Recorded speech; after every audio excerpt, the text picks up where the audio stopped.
सबसे पहले आप सभी को मेरा प्यार भरा नमस्कार। मेरा नाम रामेश्वर कुमार। स्वागत है आपका मेरे किसान यूट्यूब चैनल में।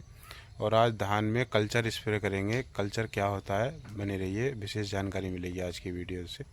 ये 12 प्रकार के बैक्टीरिया अलग बाल्टियों में रखे हैं। इन्हें हम इस टैंक में मिलाएंगे। तैयार अलग अलग हुए हैं लेकिन मिला सबको एक ही टैंक में देंगे और इसका धान में स्प्रे करेंगे। इसमें क्या क्या चीज़ होती है वो बताता हूँ। Trichoderma, zinc, silicon, potash, iron.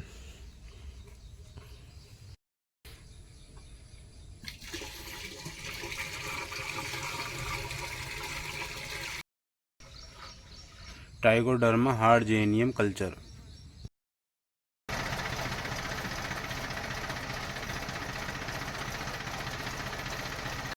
ये पौधों को भोजन उपलब्ध कराने का प्राकृतिक तरीका है। मिट्टी में सभी प्रकार के सूक्ष्म जीव होते हैं जो सूक्ष्म पोषक तत्वों का निर्माण करते रहते हैं। अब जैसे हमने इसमें पुराने धान की पुराल जो होती है उसको जलाया नहीं था, तो वही इसका भोजन हो जाएगा और ये सभी प्रकार के सूक्ष्म पोषक तत्व बनाते रहेंगे, जिससे अतिरिक्त खाद डालने का खर्चा कम होएगा। इसकी सावधानी ये है कि ये जिस भी यंत्र से आप कर रहे हैं, हम टैंकर से कर रहे हैं या उससे हाथ वाली मशीन से कर रहे हैं, तो उसमें कीटनाशक का असर बिल्कुल नहीं होना चाहिए। और घास वाली दवाई के साथ भी इसको मिलाकर नहीं कर सकते। इसका अलग ही स्प्रे होना चाहिए। ये मिट्टी में जाए या पौधों पर जाए, दोनों प्रकार से फ़ायदा करेगा। मिट्टी में इनकी संख्या बढ़ती रहती है और पौधों में जो बैक्टीरियल होते हैं जैसे ट्राइकोडर्मा है, तो ट्राइकोडर्मा फंगस वाली बीमारियों को ख़त्म करता है। इसी प्रकार से और भी हैं, ये 12 प्रकार के कल्चर हैं। तो ये इसका स्प्रे करना ही ज़्यादा लाभ होता है। नहीं तो जहाँ से पानी आता है खेत में, वहाँ से इसको टपका विधि द्वारा भी चला सकते हैं और सारे खेत में ये फैल जाएगा पानी के साथ।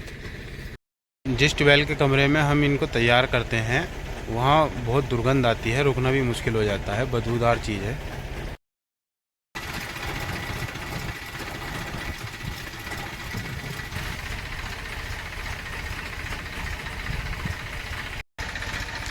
ये जीव एक बार परचेज करने के बाद इनको हम टैंकर में डाल लेते हैं और थोड़ा थोड़ा इनका पानी रोककर उसमें बेसन घोल देते हैं, फिर से उसमें पानी भर देते हैं, तो ये रीजनरेट हो जाते हैं।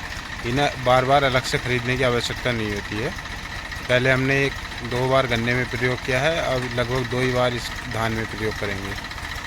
कम से कम इतना ज़रूर होना चाहिए कि कीटनाशक का स्प्रे अगर करना है किसी भी फसल में तो इस स्प्रे से पहले हो जाना चाहिए। तो इसके 10 दिन बाद तक कीटनाशक का स्प्रे नहीं होना चाहिए, तो इसका पूरा फ़ायदा मिल जाता है। कीटनाशक केवल स्प्रे में ही यूज करना है।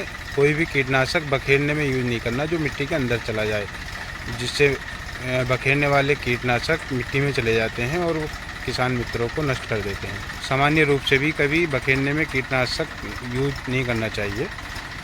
अगर आप समय से कीटनाशक उपयोग करेंगे स्प्रे में तो आवश्यकता भी नहीं पड़ेगी कभी बखेरने की, क्योंकि स्प्रे से एक लेयर बन जाती है बारीक मिट्टी के ऊपर कीटनाशक की, वो मिट्टी में नहीं जा पाता, बहुत पतली सी लेयर बन जाती है और पौधों को अच्छे से कवर कर लेगी, तो पौधों के कीड़े मर जाएंगे। केवल इतना ही करना होता है। अगर हम बखेरने में उपयोग करते हैं कीटनाशक तो वो ज़मीन में हमारे किसान मित्रों को नष्ट कर देता है। बखेरने में और स्प्रे करने में अंतर होता है। कोई भी किसान भाई ये ना समझे कि स्प्रे का खर्चा बचाकर बखेरना अच्छा होता है। बखेरना कीटनाशक का बहुत ही घातक है। आने वाली फसलों में हमेशा ही लागत बढ़ती रहेगी। किसी भी पौधे के संपूर्ण विकास के लिए 18 प्रकार के सूक्ष्म पोषक तत्वों की आवश्यकता होती है, जिसमें से 5 से 6 प्रकार के सूक्ष्म पोषक तत्व प्रकृति से स्वयं फ्री में उपलब्ध हो जाते हैं। सभी प्रकार के खादों में किसान 12 प्रकार के सूक्ष्म पोषक तत्व डालते हैं।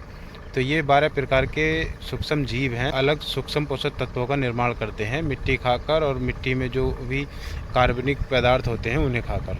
तो इन्हें खेत में इनकी संख्या बढ़ाने से अन्य खादों पे जो खर्चा होता है उसमें कमी आती है। और ये प्रयोग मैं 2-3 साल पीछे भी किया हूँ। अच्छा रिजल्ट रहता है और इसके स्प्रे के बाद किसी भी पौधे की पत्तियाँ चौड़ी हो जाती हैं, ग्रोथ करने लगता है पौधा।